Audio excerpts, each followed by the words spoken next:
시청자 비평 플러스는 YTN을 돌아봅니다. 다양한 정보가 유통되는 시대, 언론의 공적 역할 수행을 목표로 제작 중인 YTN 탐사보도 프로그램 팩트 추적을 오늘 뉴스 리뷰 Y에서 살펴봅니다. 이번 주는 어떤 시청자 의견이 들어왔을까요? 시청자 톡톡 Y에서 확인해 보겠습니다. 잠시 후에 만나보시죠.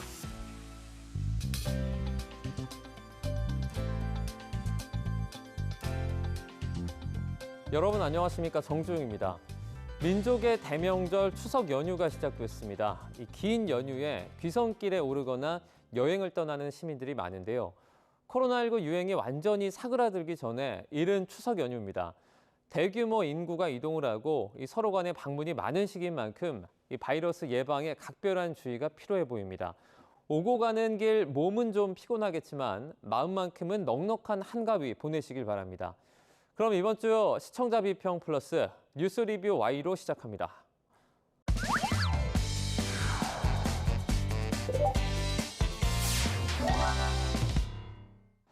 세 분 어서 오세요. 안녕하십니까?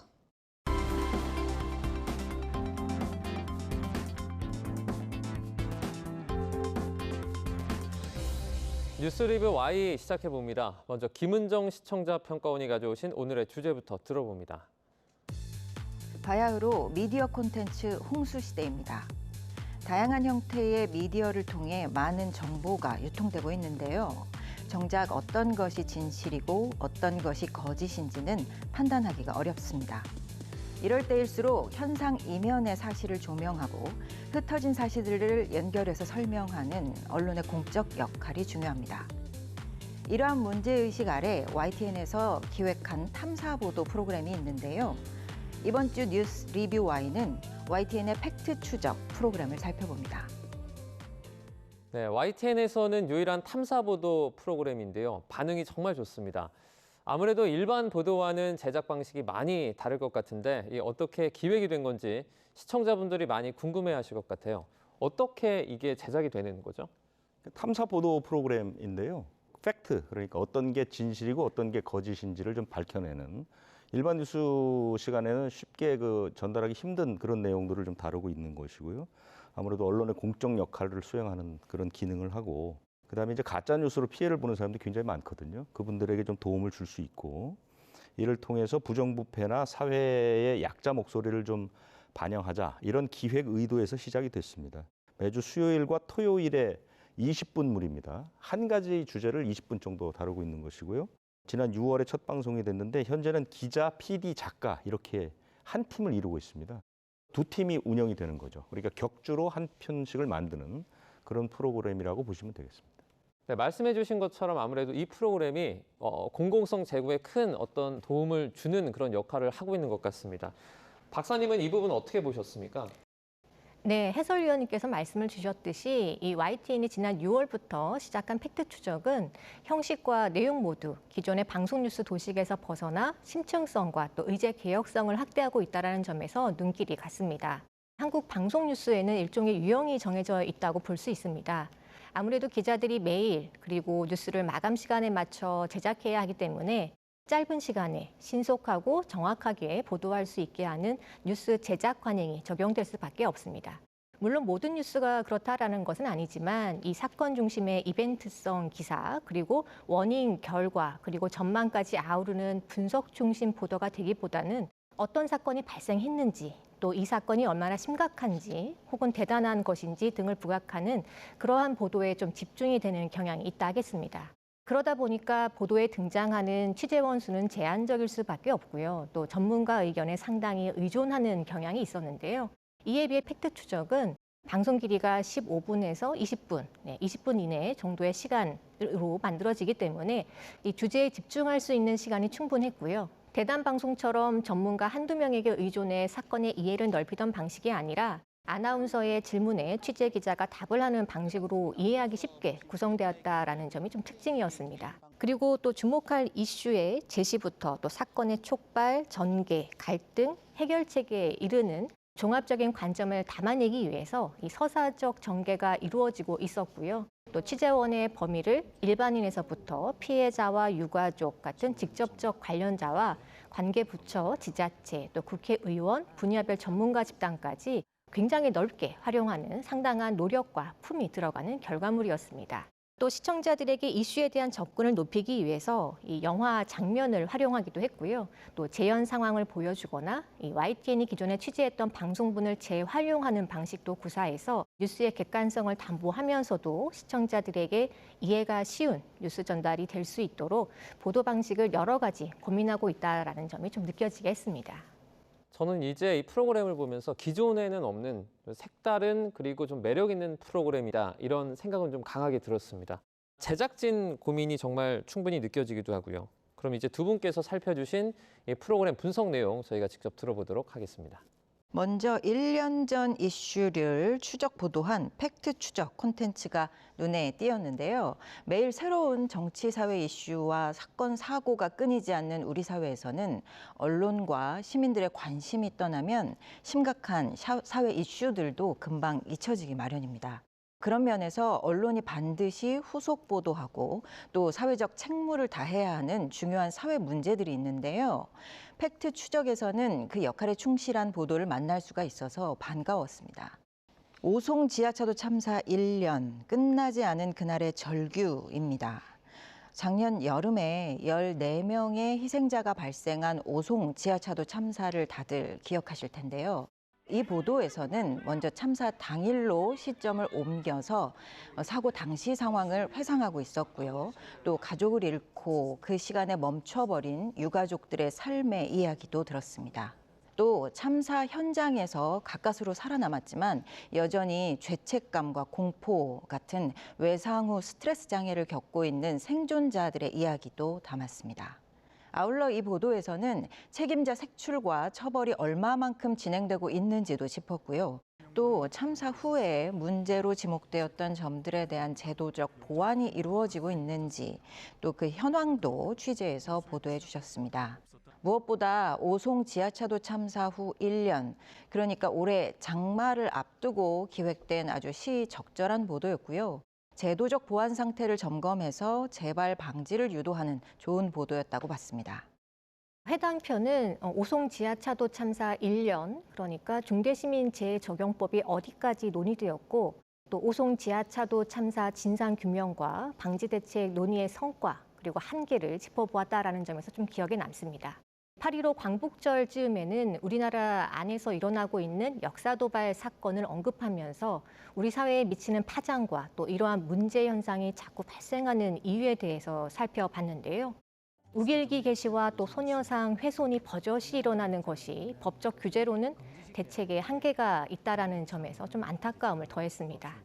아무래도 주 1회 편성이기 때문에 이 한 가지 주제를 집중해서 사건의 발달이 무엇인지 또 현상의 규모와 특성, 그리고 해결책과 대안 모색까지 조금은 긴 호흡으로 제작이 이루어지고 있었는데요. 이 역사성과 시의성을 고려한 아이템을 선정하고 또 고민하고 있다는 생각이 들게 했습니다. 이슈 추적 후속 보도 중 또 하나 눈에 띄는 보도가 있었습니다. 새만금 잼버리 폐막 1년 뒷수습 과정도 논란 편입니다. 작년 여름에 우리나라에서 진행된 새만금 세계 스카우트 잼버리 대회를 다들 아마 기억하실 겁니다. 부실한 준비와 미흡한 운영으로 참가했던 학생들이 고통을 호소하거나 조기 철수까지 결정하면서 국제적 망신이라는 평가도 나왔었는데요. 이 보도에서는 단지 잼버리뿐만 아니라 국제 행사 유치와 집행 과정에 투입되는 비용 문제도 함께 지적하고 있습니다. 대부분의 국제 행사에 기존에 책정된 예산보다 상당 규모의 예산이 초과로 투입되고 있다는 점을 짚고 있고요. 또 투입 대비 성과와 활용 계획, 향후 활용 계획 등이 미비한 점도 짚고 있습니다. 이를 통해서 정확한 책임 규명과 제도 보완을 촉구하고도 있기도 하고요. 관심이 떠난다면 잊혀지고 반복될 수 있는 문제에 대해서 관심을 잃지 않고 추적 보도했다, 고발했다라는 면에서 좋은 보도였습니다. 다양한 방식으로 추가 취재를 해서 보도할 수 있겠지만 이처럼 긴 호흡의 프로그램으로 다시 살펴보는 것도 유의미한 제작 방법인 것 같습니다. 실장님, 이 부분은 어떻게 보셨습니까? 우리 이제 방송 뉴스가 심층성이 떨어지는 거는 이해를 두 가지 정도로 꼽을 수 있는데요. 첫 번째는 속보성입니다. 우리는 사실 하루 벌어서 하루 먹고 사는 뉴스 이렇게 얘기할 수 있죠.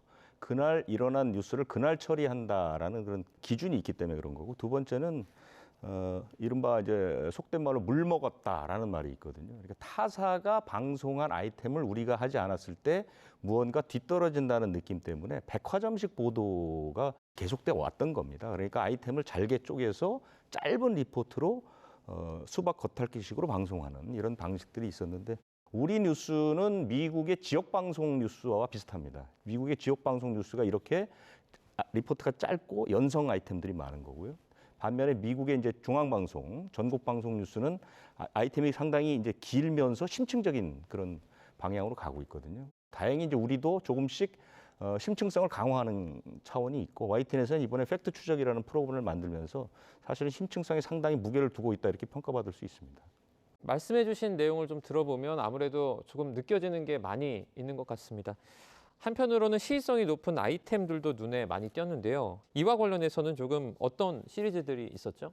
예, 먼저 팩트 추적에서는 최근 사회 문제가 되는 범죄들을 심층 취재해서 그 실체를 밝히고자 한 노력이 보였는데요.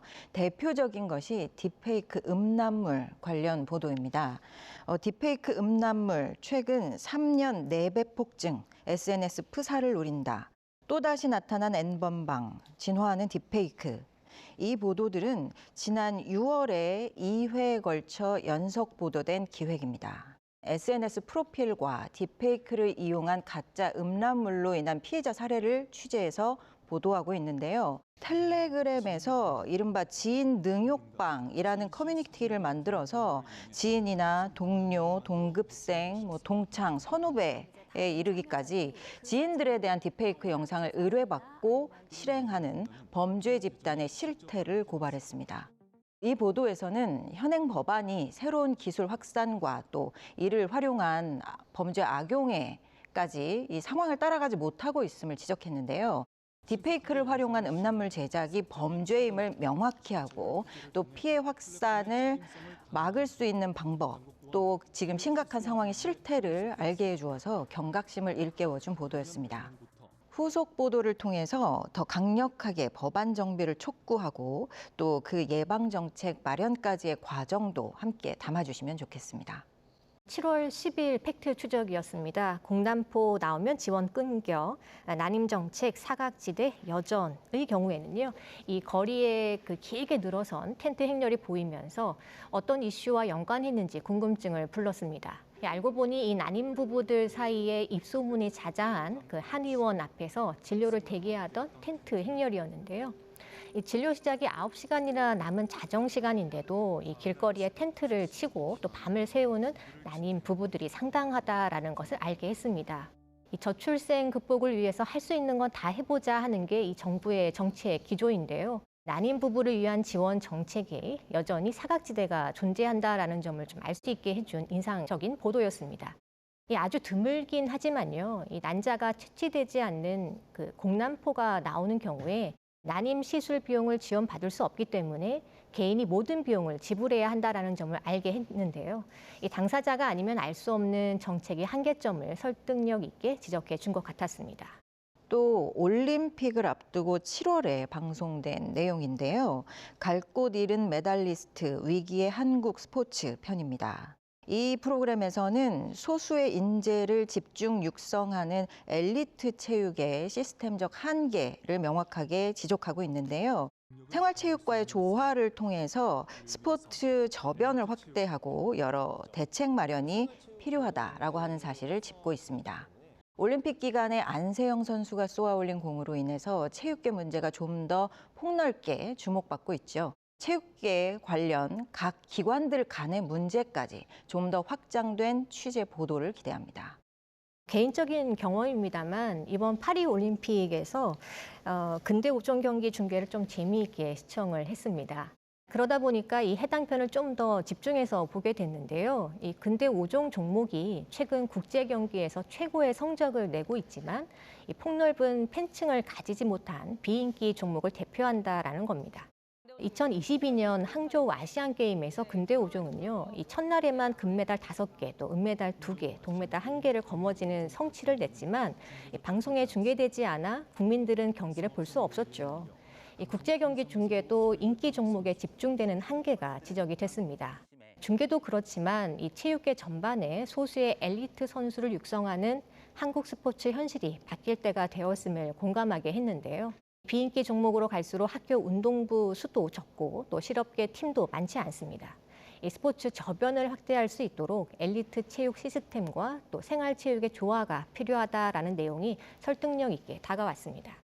또 재발 방지를 위한 제도 개혁을 촉구하는 내용 중 하나로 특별히 주목했던 편이 최근 가장 핫한 이슈 중 하나인 국민연금제도 개편 관련 보도였습니다. 31년 뒤면 곧간 바닥, 기로에 선 연금 개혁. 이 보도에서는 지난 17년 동안 표류한 연금 개혁에 대한 여러 의견을 담았습니다. 윤석열 대통령은 취임 초기에 더 이상 연금 개혁을 미룰 수 없음을 밝히고 개혁안을 추진할 것을 선언했는데요.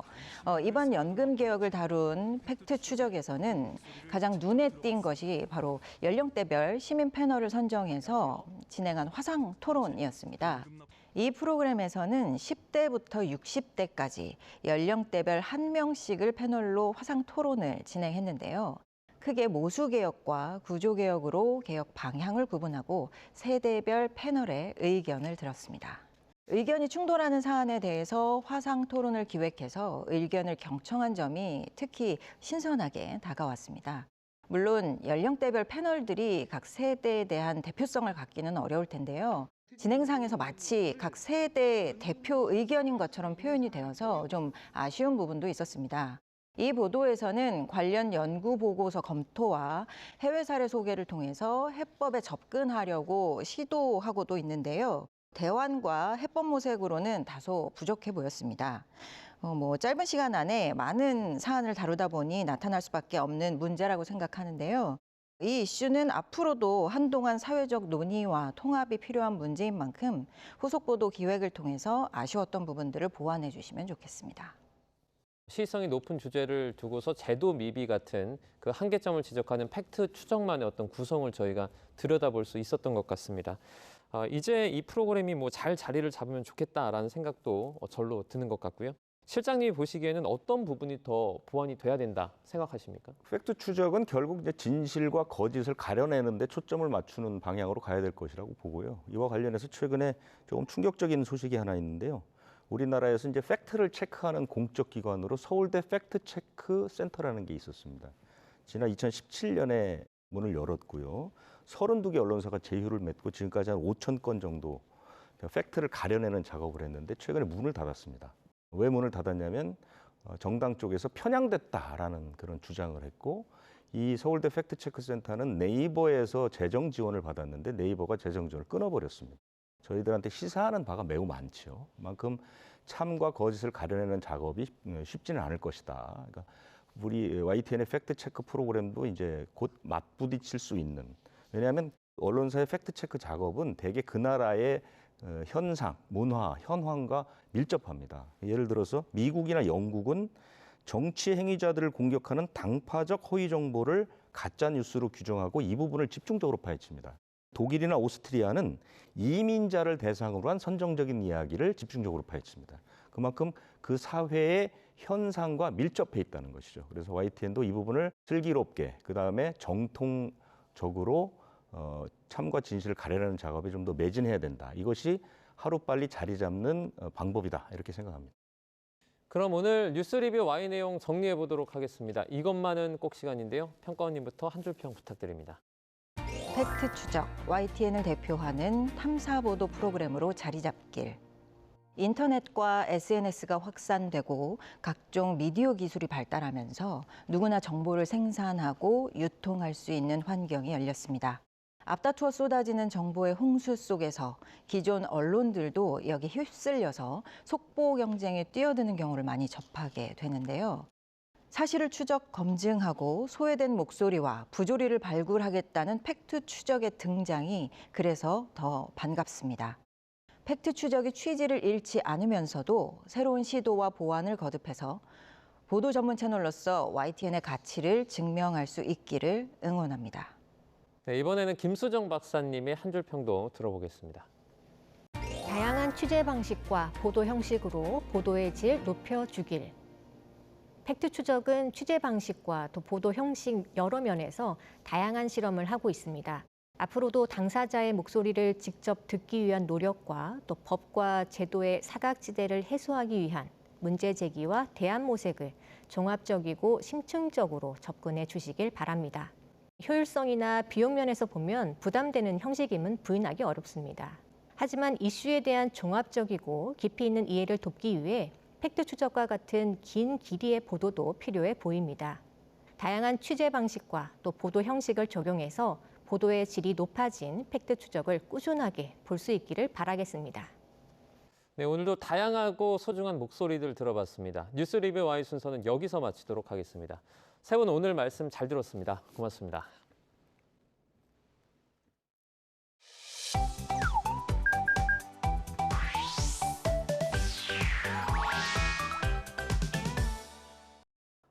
YTN을 향한 시청자 의견이라면 모두 귀 기울여 듣고 답하는 시청자 톡톡 Y 시간입니다. 오늘 주목한 시청자 의견을 AI 앵커 Y고가 소개해드립니다. 지금 바로 만나보시죠. 안녕하세요. AI 앵커 Y고입니다. 오늘의 첫 번째 주제는 옥내 소화전에 대한 시청자 의견을 들어봤습니다. 자세한 내용 지금 바로 보시죠.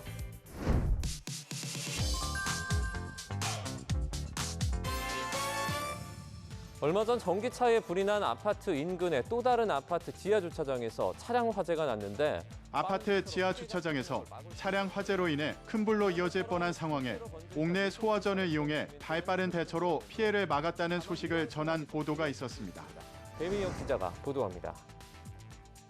인천 청라에 있는 아파트 지하 주차장. 승용차의 살짝 열린 문틈으로 희뿌연 연기가 새어나옵니다. 얼마 지나지 않아 주차장에 연기가 가득 찹니다. 곧이어 경비원들이 소화전에서 호스를 끌어와 물을 뿌리기 시작합니다.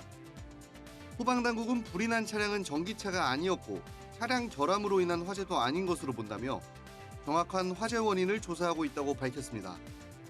또 초동 대처로 피해를 줄일 수 있었다며 다만 전기차에서 불이 난 경우라면 갑자기 폭발할 위험이 있는 만큼 다르게 대응해야 한다고 당부했습니다.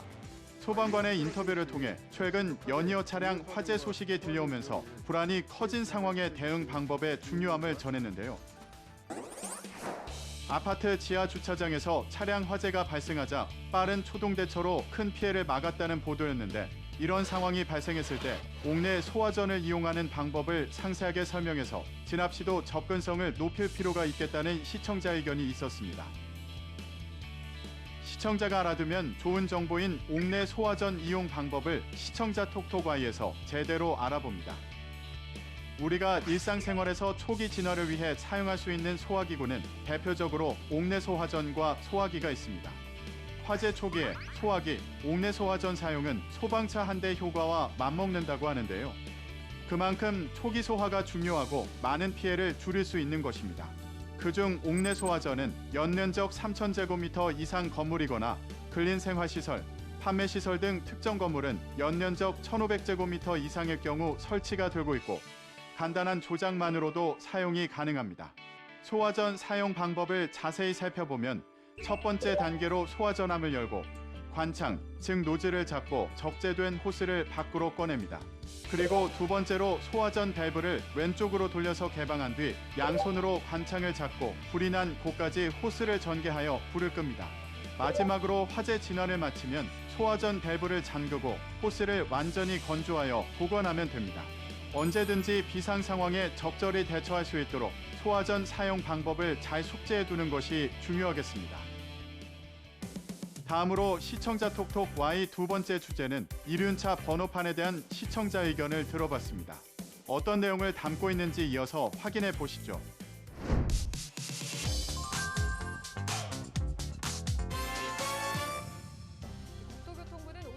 지금까지 있었던 이륜차 번호판 문제를 해결하기 위해 국토교통부에서 공청회를 개최했다는 소식을 전한 짧은 보도가 있었습니다.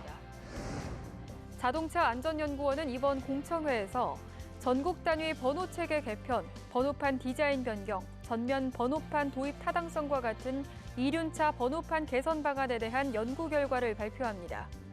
그간 이륜차 번호판은 일반 자동차 번호판과 비교해 크기가 작고 글자도 알아보기 어려워 개선이 필요하다는 지적이 제기됐습니다.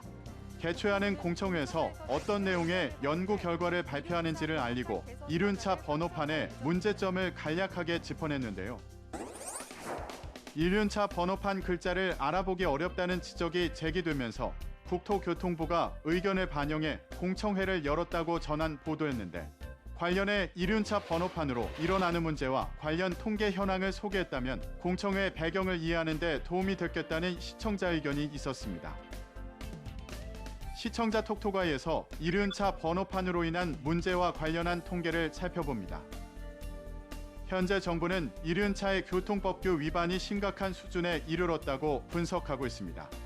신고된 이륜차는 지난 2018년 220만 8천 대에서 2022년 219만 8천 대로 0.1% 줄었는데요. 그러나 제반 규정을 지키지 않은 이륜차 운전자는 2018년 24만 7천 명에서 2022년 35만 2천 명으로 42.5% 늘었습니다. 또 2022년에 이륜차로 인해 발생한 교통사고는 16만 2천 건으로 2018년보다 5.2% 증가했습니다. 그동안 시민단체 등은 현행 이륜차 번호판이 일반 자동차 번호판에 비해 크기뿐 아니라 표기되는 글자 도자가 알아보기 어렵다는 지적을 지속해 제기해왔는데요. 이 때문에 법규를 위반하거나 사고를 낸 뒤 현장을 벗어나도 번호판 식별이 힘들어 단속 및 과태료 부과 등이 제대로 이루어지지 않았습니다. 이에 국토부는 이륜차 번호판 개선이 필요하다고 판단해 공청회에서 제시된 의견 등을 반영하는 한편 관계기관 협의를 거쳐 이륜차 번호판 개선 방안을 확정할 계획인데요. 제도 도입에 필수적인 행정예고 등과 같은 후속 조치도 이행합니다. 마지막으로 오늘 시청자 톡톡 Y 세 번째 주제는 보험 사기 방지 특별법에 대한 시청자 의견을 들어봤습니다. 이어지는 내용도 지금 바로 만나보시죠.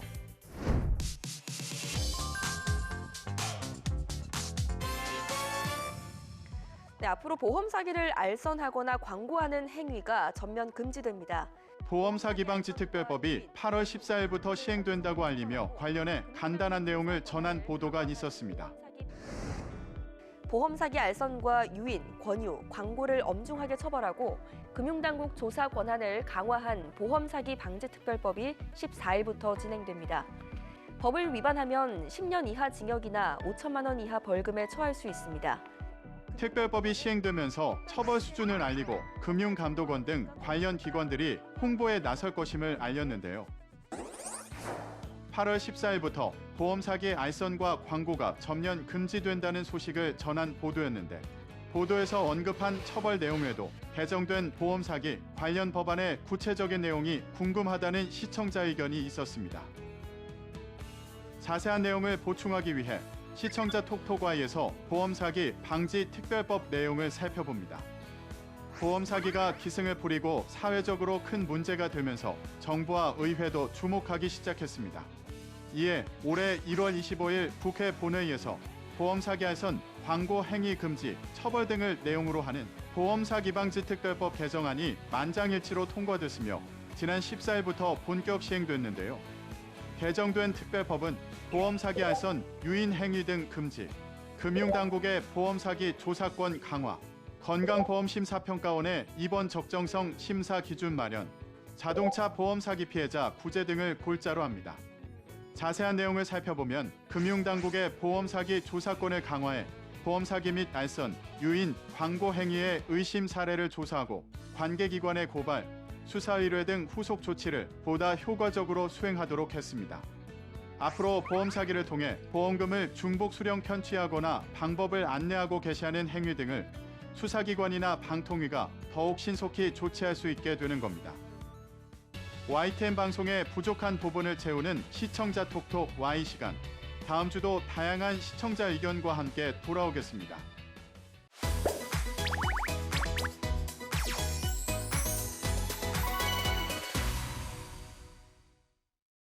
안녕하세요. YTN-DMB 시청자평가원 고두입니다. 뜨거웠던 여름이 지나가고 가을의 문턱에 있습니다. 너무나도 무더웠던 날씨로 외부 활동이 쉽지 않았었는데요. 날씨가 조금씩 선선해지면서 문화생활에 대한 관심도 높아지는 것 같습니다. 이럴 때 컬처 인사이드를 통해 관련 정보를 쉽게 얻을 수 있어 큰 도움이 되었습니다.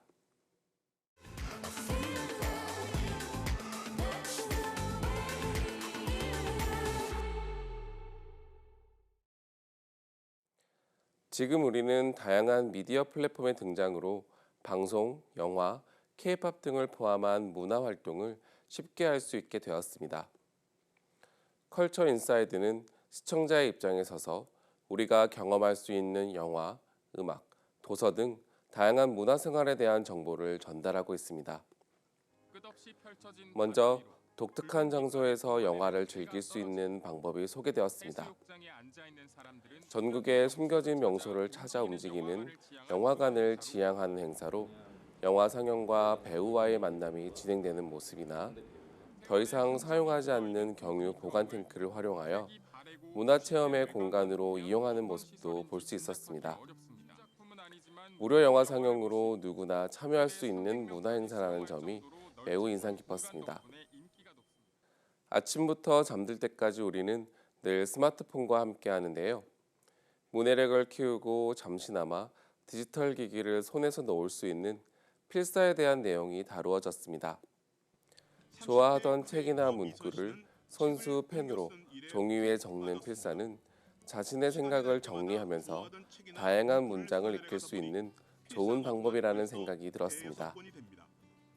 더군다나 지금처럼 쉽게 읽고 쓰는 환경이 되면서 인지하기 어려웠던 맞춤법이나 단어의 의미 등을 스스로 알 수 있어 문해력 저하가 문제되고 있는 요즘 사람들에게 꼭 필요한 문화활동이라 생각되었습니다. 뒤를 이어 새 앨범으로 돌아온 가수의 인터뷰가 이어졌습니다. 앨범에 대한 소개와 그동안 해왔던 경험에 대한 다양한 인터뷰는 가수를 좋아하는 팬들에게는 즐거움과 기쁨을 전할 수 있을 것 같았고, 팬이 아니더라도 음악을 통해 귀를 즐겁게 하는 순간이 전해졌습니다. 다음으로는 랭킹을 통해 보는 문화계의 핫 이슈가 소개되었습니다. 최근 파리올림픽으로 더욱 유명해진 탁구 선수나 외부로 밝히지 않고 조용하게 기부를 하는 가수, 지금까지 기부를 한 금액이 커 추산이 되지 않는다는 중년 가수의 사연 등을 알 수 있었습니다. 각각의 사연들의 주인공이 지금까지 해왔던 활동을 볼 수 있었고, 시청자들에게는 귀감이 될 수 있었습니다. 프로그램이 끝나기 직전에는 현재 진행되고 있거나 앞으로 예정된 공연이나 전시, 콘서트의 일정과 장소가 소개되었고, 2주의 인기를 끌었던 도서와 신작에 대한 정보까지 더해졌습니다. 이 밖에도 짤막하게 전국에서 진행되는 미술 축제에 대한 정보가 이어졌는데요. 시청자의 입장에서 많은 정보를 얻을 수 있어 좋았습니다. 시청자가 관심을 가지고 참여할 수 있는 문화 행사를 소개하고 여가 활동을 만끽할 수 있는 다양한 정보가 전해졌습니다. 단순하게 문화생활에 대한 정보를 전달하는 것에 그치지 않고 문해력과 관련된 필사에 대한 정보까지 다채롭게 알 수 있었습니다. 앞으로도 사회에 대한 관심이 문화생활로 이어질 수 있는 정보를 전할 수 있기를 바랍니다.